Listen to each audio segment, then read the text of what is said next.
Well, the in-home shelter that people are having to do now because of the COVID-19 virus is affecting victims in a different way. There are some people that are more vulnerable in a normal circumstance, and this situation is just making that worse. For instance, if you have someone who's in a domestic violence situation and they're living in a home where there was violence prior to what we're living with now, that violence is only increasing for many reasons. It's unfortunate that we can't share the same space and get along sometimes. But if you cannot share the same space and get along, we want you to call us and other crisis lines to be able to get help. We have a department here that deals with victims of violent crimes. They are here to help you during this time. So if they call, of course we're listening to exactly what they're saying or what they're telling us in reference to it, trying to validate their feelings and what exactly is going on. And then what we're doing is trying to connect them with services. We have in the Jefferson County area, we're blessed with services, with people who in a normal day work with victims. We have the YWCA, we have the Crisis Center, One Place Family Justice Center. The District Attorney's Office has victim service people, and also the Sheriff's Office has 6 victim service coordinators.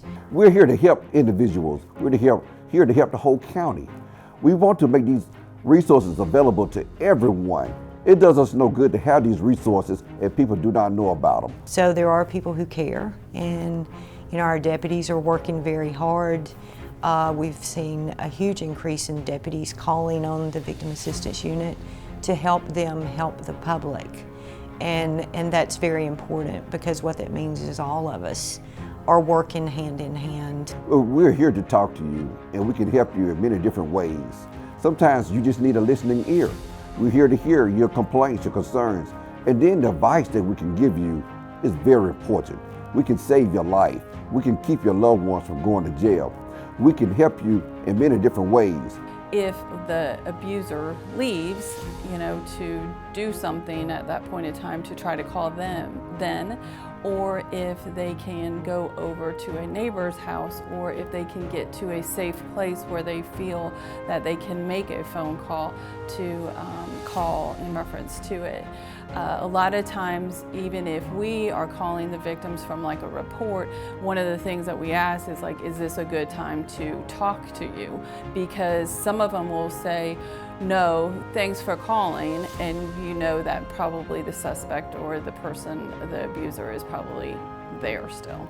I think it's very important at this time that we let people know that they're not isolated or alone. As long as they can have a phone, there's numbers that they can call for the various things that's going on with them within their home. They can reach out to people, and people are waiting on that phone call.